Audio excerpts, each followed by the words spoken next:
Shalom jemaat Tuhan, pada minggu-minggu menjelang Natal ini kita sama-sama mau mempelajari topik-topik yang berkaitan dengan hari Natal yang semua orang Kristen di seluruh dunia merayakannya. Dan topik kita pada pagi hari ini adalah gelar-gelar Yesus yang saya ambil dari Yesaya 9 ayat yang kelima. Mari kita berdoa. Mohon Roh Kudus urapi hambamu, sensor tutur kata sikap hambamu, sehingga hamba mulai menjadi juru bicara dan setiap kami yang hadir atau kami yang mendengarkannya, setiap kami dibimbing oleh Roh kebenaran yaitu Roh Kudus. Berbicara kepada kami lewat lidah hambamu dalam nama Tuhan Yesus. Amin. Gelar-gelar Yesus. Yesaya 9 ayat 5. Sebab seorang anak telah lahir untuk kita, seorang putra telah diberikan untuk kita. Lambang pemerintahan ada di atas bahunya, dan namanya disebutkan orang penasihat ajaib, Allah yang perkasa, Bapa yang kekal, Raja damai. So sekalian, kalau kita membandingkan dengan King James Version, dikatakan bagian B-nya, His name, namanya shall be called, akan disebut wonderful, ajaib, counselor, penasehat. Jadi dalam King James dipisahkan antara ajaib dan penasihat. Tapi dalam bahasa Indonesia disatukan, penasihat ajaib. The mighty God, the everlasting Father, and the Prince of Peace. Terus sekalian kita akan mempelajari beberapa gelar atau sebutan dari Yesus Kristus itu. Mari kita lihat. Terus sekalian, pribadi-pribadi yang hebat sering diberi banyak gelar yang positif. Ya, gelar yang positif itu yang sangat cerdik itu, orang yang sangat pintar itu, orang yang sangat cekatan itu. Ya, atau orang yang sangat luar biasa tulus dan baik hati. Misalnya ada orang-orang tertentu yang diberikan gelar seperti itu. Ya, orang yang sangat dermawan, orang yang sangat murah hati misalnya gitu. Jadi pribadi yang hebat sering diberi banyak gelar yang positif untuk menyatakan sifat dan kontribusinya bagi masyarakat. Yesus Kristus yang kita sembah mempunyai banyak gelar, dan dari Yesaya 9:5 ini kita akan melihat 5 gelar daripadanya. Dikatakan gelar yang pertama, anak itu disebut ajaib. Kata ajaib bahasa Ibraninya adalah peleh. Dan kata peleh ini hanya ditujukan untuk perbuatan Allah. Perbuatan Allah, bukan perbuatan manusia. Nah, ajaib bukanlah aneh. Ajaib bukanlah aneh. Ya, kalau ajaib bahasa Inggrisnya wonderful. Tapi aneh itu weird. Ya, misalnya ambil contoh. Ini contohnya adalah orang yang kepalanya bukan ajaib, tapi orang yang kepalanya aneh. Ya. Tapi kalau kita mempelajari membandingkan dengan Yohanes 2, Tuhan Yesus melakukan mujizat pada waktu perjamuan kawin di kota Kana. 6 gentong, 6 tempayan air tawar diubah oleh Yesus menjadi 6 tempayan anggur yang lebih manis daripada anggur sebelumnya. Ini adalah ajaib. Ajaib berkaitan dengan perbuatan Allah yang dilakukan oleh Tuhan Yesus. Dan akan keluarga yang sedang mengalami kesusahan itu ditolong oleh kuasa Tuhan Yesus. Puji Tuhan. So sekalian, pribadi kehidupan dan karya Yesus penuh dengan keajaiban. Kelahirannya yang ajaib, yaitu yang pertama. Kita bandingkan dengan Lukas 1 ayat 35. Dikatakan, jawab malaikat itu kepadanya, Roh Kudus akan turun atasmu, dan kuasa Allah yang Maha Tinggi akan menaungi engkau. Sebab itu anak yang akan kau lahirkan itu akan disebut Kudus, anak Allah. Kelahirannya ajaib, karena bukan hasil hubungan suami istri, tapi karena Roh Kudus yang memakai rahim Maria untuk bisa mengandung anak yang ajaib, anak yang kudus, yaitu Yesus Kristus. Kelahirannya ajaib.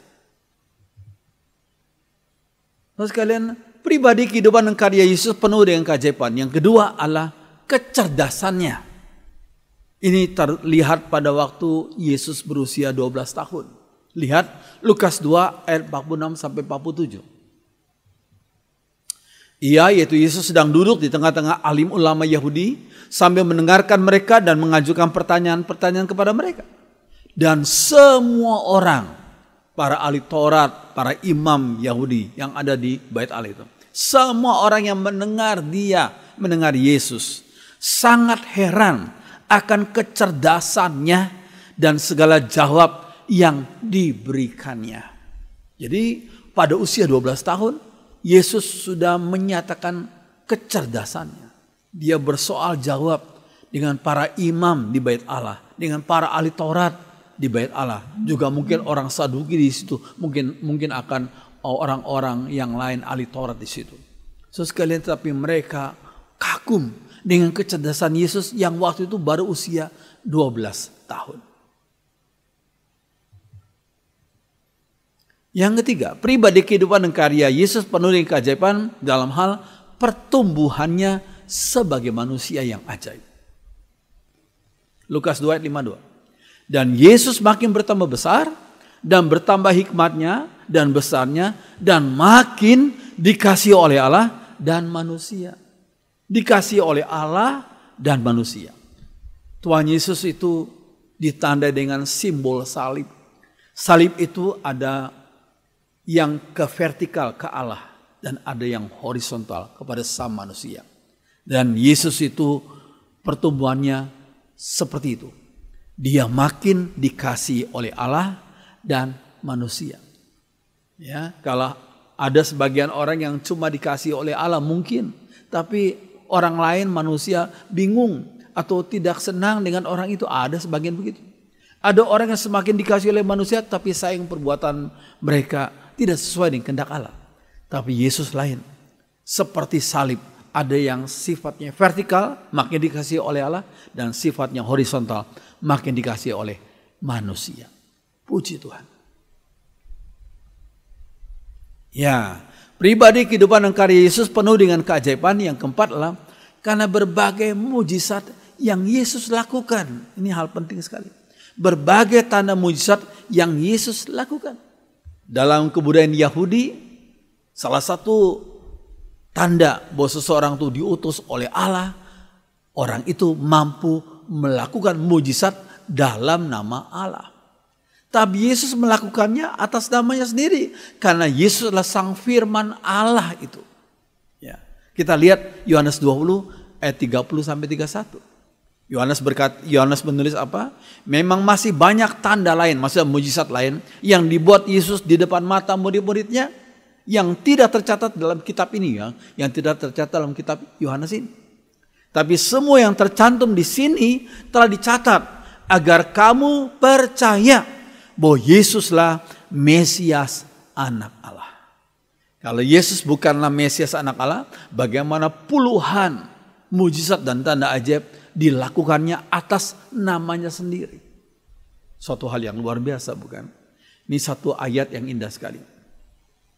Ya, atas itu bagian yaitu dari Yohanes, ya, di mana di situ Yesus membangkitkan Lazarus yang sudah 4 hari mati meninggal. Ya, sudah 4 hari meninggal. Menurut kepercayaan orang Yahudi, kalau seorang atau satu jenazah sampai hari ketiga, katanya, ya, kata mereka, rohnya atau arwahnya masih ada di sekitar rumah itu, katanya rumahnya, ya. Tapi pada hari keempat roh orang itu akan meninggalkan rumah itu. Itu menurut kepercayaan orang Yahudi waktu itu. Kepercayaan orang Yahudi tidak sama dengan firman Tuhan tentunya. Oleh karena itu sengaja Yesus mengulur waktu, menunggu sampai Lazarus meninggal dunia sampai 4 hari. Jadi menurut kepercayaan orang Yahudi, rohnya sudah meninggalkan rumahnya yang di dunia ini. Sehingga Yesus baru datang. Dan Yesus membangkitkan Lazarus. Jadi orang-orang yang melihat hal itu, mereka tidak bisa menyangkali lagi bahwa itu memang sungguh-sungguh mujizat. Yesus berkuasa membangkitkan Lazarus yang sudah 4 hari mati. Luar biasa bukan? Ya. Nah, saudara sekalian. Oke. Pribadi kehidupan karya Yesus penuh dengan keajaiban. Yang kelima, kehidupannya yang tanpa dosa. Manusia manakah, nabi manakah, pendeta manakah, imam manakah yang pernah hidup di dunia dari berbagai macam golongan agama, dari berbagai macam suku dan bahasa, yang pernah dan berani mengklaim diri mereka tidak pernah berbuat dosa. Semua nabi yang pernah hidup, semua rasul yang pernah hidup, semua pemuka agama, pendiri agama di dunia tidak pernah bisa mengklaim diri bahwa mereka itu lepas dari dosa. Tapi Yesus lain, kehidupannya penuh dengan kesucian, yaitu tanpa dosa. Coba kita lihat. Iya. Ini kesaksian daripada seorang yang paling dekat dengan Yesus, yaitu Petrus. Petrus adalah salah satu murid Yesus yang paling dekat dengan dia.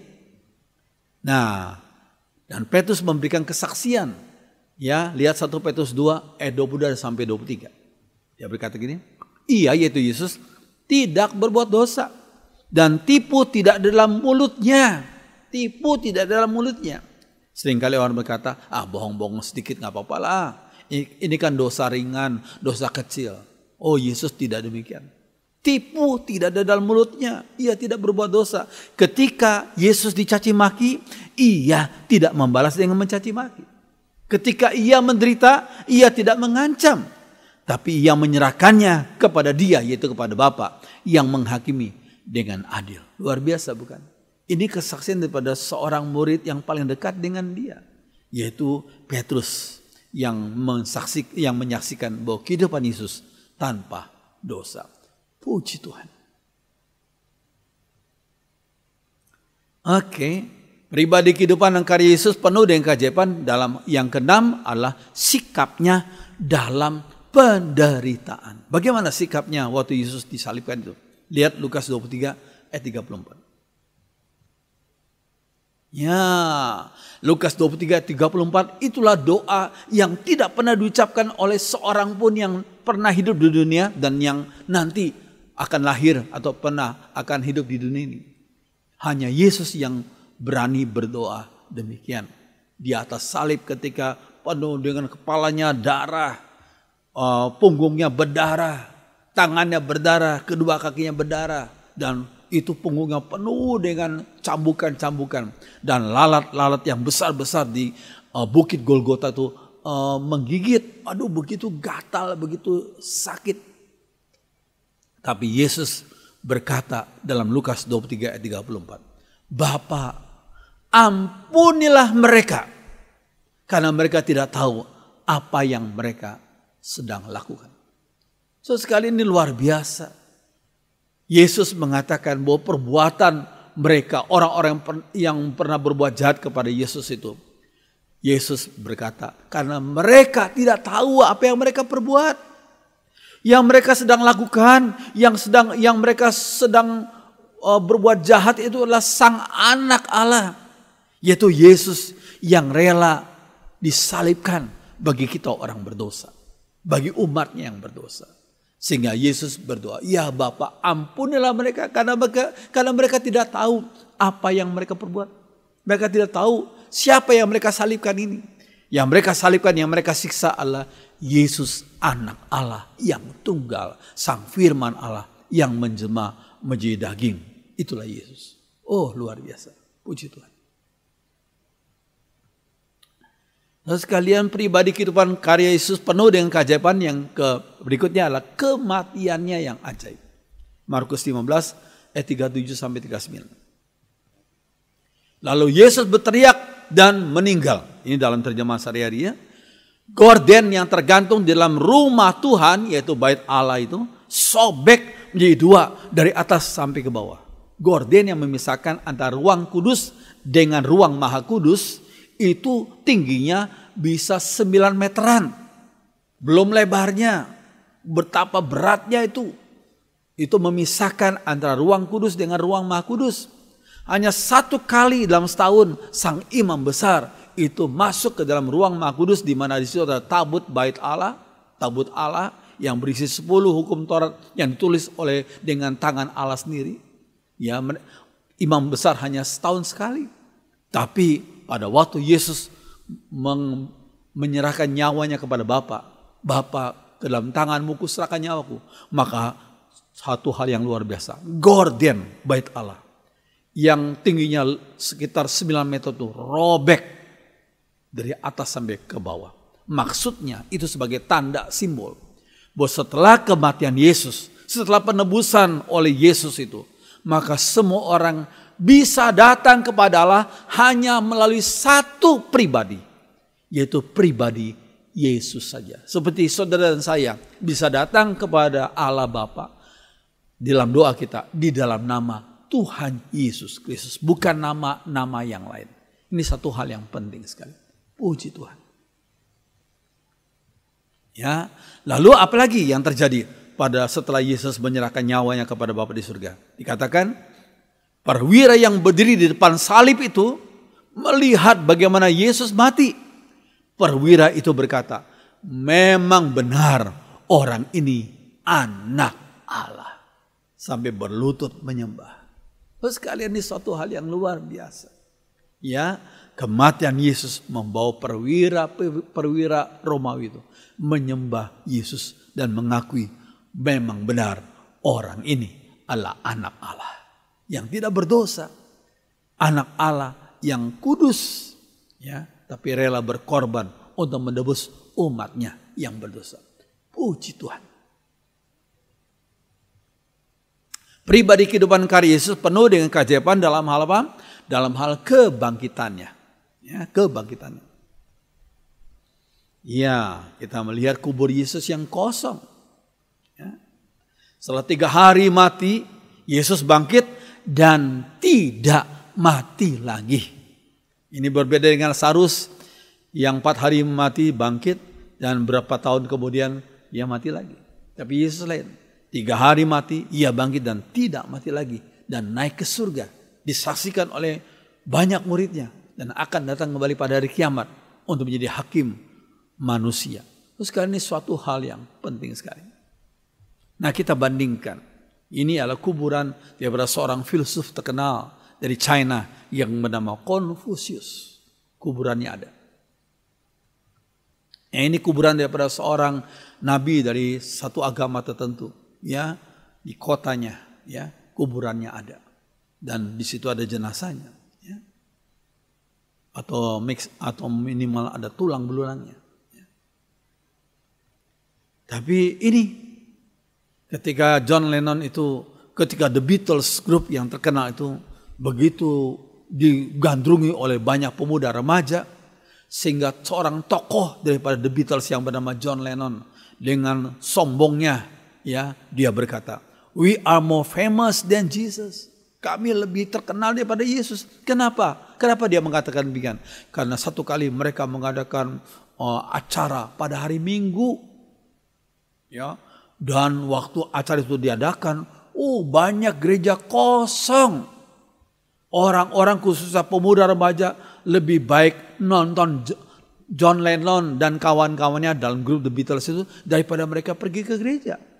Sehingga John Lennon berkata, we are more famous than Jesus. Kami lebih terkenal daripada Yesus. Sombong sekali, ya. Ternyata Beatles hanya bertahan 10 tahun. Setelah itu mereka bubar. Dan kita melihat, ya, John Lennon yang begitu sombong itu, Tuhan izinkan satu orang itu menembak dia sampai mati. Walaupun yang menembak itu ditangkap dan dihukum, ya. Tapi di sini kita melihat seorang yang sombong, berusaha, yang coba menghina Yesus. Nah, itulah salah satu akibatnya. Ini baru akibat yang di dunia, belum akibat yang di sana, ya. Ini baru akibat yang di dunia. Terus sekarang jangan kita menghina Yesus, ya. Tuhan mencatat, Tuhan memperhatikan. Oke, engkau sudah menghina aku, nanti kau lihat akibatnya apa. Terus sekalian, ini suatu hal yang penting. Nah, sekalian, pribadi kehidupan dan karya Yesus penuh dengan keajaiban dalam hal kenaikannya kembali ke surga, ajaib. Dan itu bukan disaksikan oleh satu orang, tapi disaksikan oleh banyak murid-muridnya. Mereka melihat Yesus naik ke surga, disaksikan oleh mereka.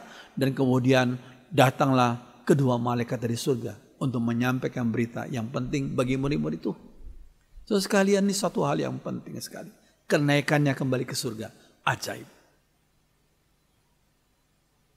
Ya, oke, selanjutnya. Nah, so sekalian, yang kedua, nama anak itu adalah penasihat atau counselor. Penasihat, counselor. So sekalian, dialah sang firman yang penuh dengan hikmat. Bagaimana seorang bisa menasihati orang lain kalau dia tidak punya hikmat? Sang firman yang adalah hikmat itu, yang telah menciptakan alam semesta dengan hikmat yang luar biasa itu. Sang firman itu menjelma dalam bentuk daging yang disebut Yesus Kristus itu. Dan dikatakan roh hikmat ada padanya. Lihat Yesaya 11 ayat 1 dan 2. Beliau mencipta dengan hikmat. Ya, Allah mencipta segala sesuatu. Alam semesta, semua planet, bintang-bintang, pasti dengan hikmat Allah yang luar biasa. Iya, kita ambil contoh ya. Kalau seseorang makan bangkai pasti sakit perut. Tapi ini contoh burung gagak yang justru makannya bangkai. Di sini kita lihat bangkai kelinci dimakan, kok nggak sakit perut? Tuhan memberikan kemampuan bagi lambungnya burung gagak untuk bisa memakan bangkai. Tuhan yang ajaib itu bisa melakukan ciptaan yang luar biasa itu. Ya. Ya, ketika Yesus berada di dunia ini 2000 tahun yang lalu, Yesus menjawab semua pertanyaan dari para ahli Taurat dan orang Farisi ya, dengan hikmat luar biasa. Orang-orang Saduki menanyai dia, mencobai dia, tapi Yesus menjawab pertanyaan itu dengan hikmat yang luar biasa sehingga mereka terheran-heran dan mereka nggak bisa membantah lagi. Luar biasa. Ya, kita perlu pahami sebagai umat Tuhan, jangan pernah meminta nasihat kepada arwah. Jangan pernah kita meminta nasihat kepada arwah. Yesaya 8 ayat 19. Iya, maka jawablah, bukankah suatu bangsa patut meminta petunjuk kepada Allahnya? Atau haruskah mereka meminta petunjuk kepada orang-orang mati bagi orang-orang hidup? Bodoh sekali ya. Seorang meminta nasihat dari orang-orang yang sudah mati bagi orang-orang yang masih hidup. Itu satu hal yang bodoh sekali. Ya, kita lihat contohnya. Ini orang berdoa kepada Rahel yang sudah meninggal dunia di makam Rahel. Ya. Iya, ada orang meminta pertolongan dari mungkin neneknya atau orang tuanya di depan kuburan, di atas kuburan. Ya, ada orang ya di kuburan juga. Terus sekarang jangan pernah umat Tuhan meminta petunjuk dari orang-orang yang sudah mati, yang rohnya sudah di neraka. Ya, minta pertolongan hikmat dari Sang Pencipta, Tuhan Yesus Kristus. Ini penting sekali. Oke. Yang ketiga, Allah yang perkasa disebut El Gibor. Allah yang perkasa. Lihat Ulangan 10 ayat 17. Allah yang kuat luar biasa. Ya. Hikmat itu perlu ditunjang dengan kekuatan fisik. Ada orang yang berhikmat tapi sayang fisika lemah. Ada orang yang fisika kuat tapi sayang kurang pinter. Tapi Tuhan Yesus lain. Cerdas sekali, berhikmat sekali, tapi fisiknya luar biasa. Ya. Nah, kita bandingkan salah satu ciptaan Tuhan. The strongest wind, angin topan yang paling keras, paling kencang, ya, tornado disebut, yang kekuatannya dari 360 sampai 500 km per jam. Bayangkan, 360 sampai 500 km per jam. Bagaimana bentuknya? Nah, ini tornado, ya, luar biasa. Mungkin sebut cyclone kali ya, yang berputar-putar. Wah, kalau ada rumah yang kena putarannya pasti terangkat. Rumah yang berapa meter pondasinya pasti terangkat. Pohon terangkat juga. Sekalian, ini luar biasa. Ini ciptaan daripada Allah yang perkasa, Allah yang perkasa itu El Gibor itu. Ya. Iya, kita melihat contohnya. Ada orang pinter tapi almarhum ya. Pinter, jago fisika ya. Stephen Hawking tapi sudah meninggal dunia. Cuma sayang fisika seperti itu. Dia kalau ngomong dari suara mesin, ya, suara komputer, ya, suara mesin. Ya, sayang sekali. Ya. Tapi, iya, ada seorang mantan juara dunia tinju kelas berat. Ya ini jarang, baru kali ini orangnya yang bernama Vladimir Klitschko. Dia seorang PhD dalam sport science dari Ukraina. Dalam sports ilmu pengetahuan sains, PhD. Tapi seorang juara dunia tinju kelas berat. Ya, tapi setelah berapa tahun dia dikalahkan juga. Terus kalian, ini contoh saja. Ya memang ada orang pintar sekali tapi kurang cerdas. Ada orang cerdas sekali tapi ada orang pintar sekali tapi kurang sehat, ya. Tapi ada orang yang sehat sekali tapi kurang pintar. Oh sekalian, tapi Allah kita adalah Allah yang El Gibor, Allah yang berhikmat, tapi Allah yang maha kuasa. Puji Tuhan.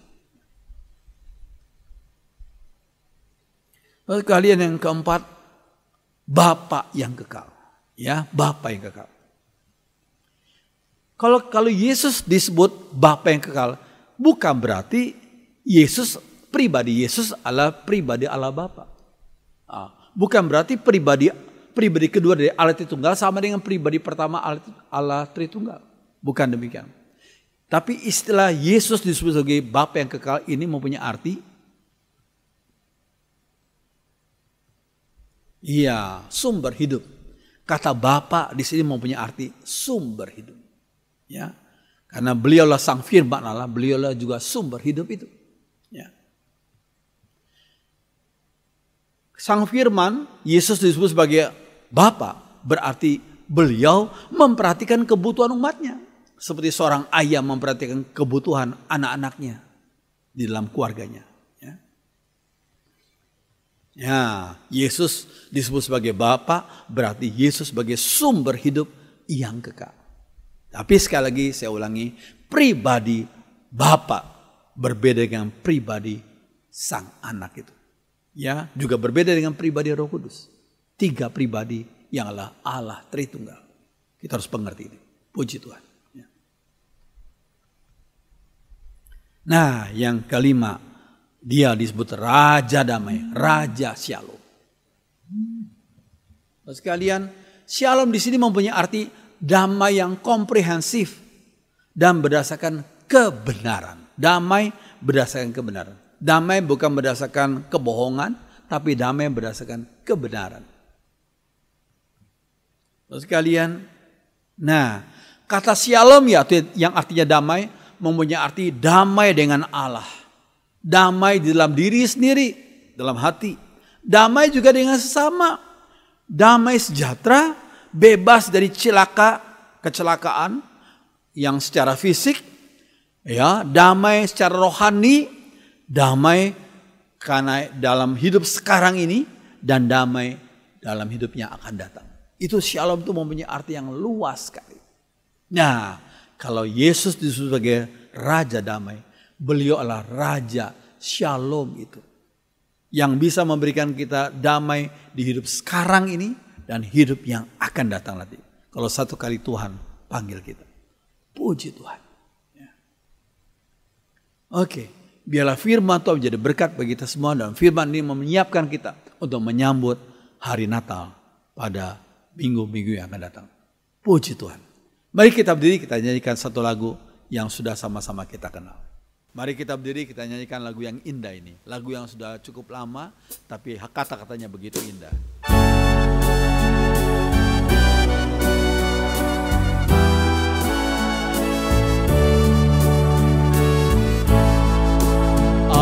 Ajaiblah namanya, terindah namanya, besarlah kuasanya, Yesus Tuhan,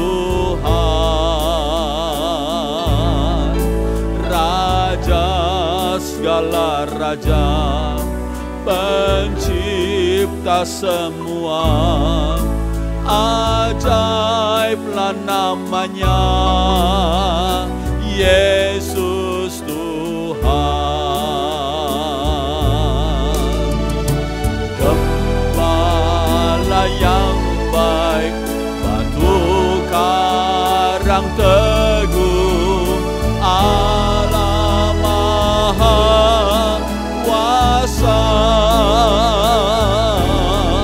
Sujudlah padanya, kasihilah Dia, ajaiblah namanya, Yesus Tuhan.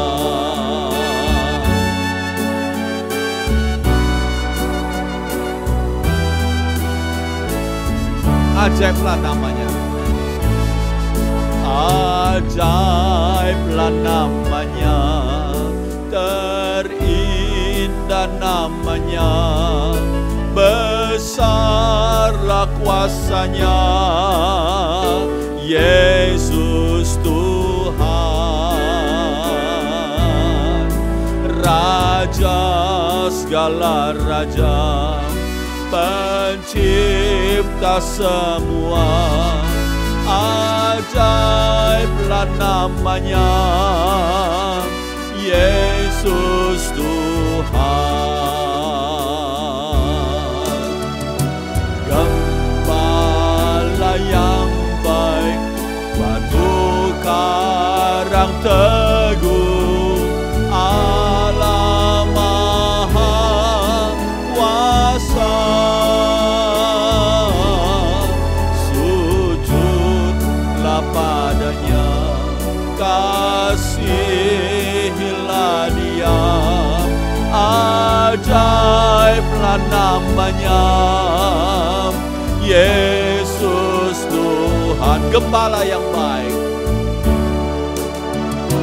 gembala yang baik, batu karang teguh, Allah Maha Kuasa. Sujudlah padanya, kasihilah Dia, ajaiblah namanya, Yesus Tuhan.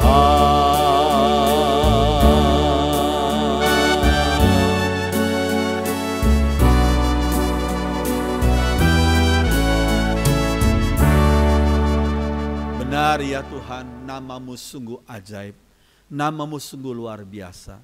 Kami bersyukur pada pagi ini kami sudah belajar tentang keajaiban nama Tuhan. Kami bersyukur kami sebagai orang-orang yang percaya Yesus diberikan kesempatan, hak istimewa untuk mengenal Yesus sebagai juru selamat kami. Terima kasih Tuhan.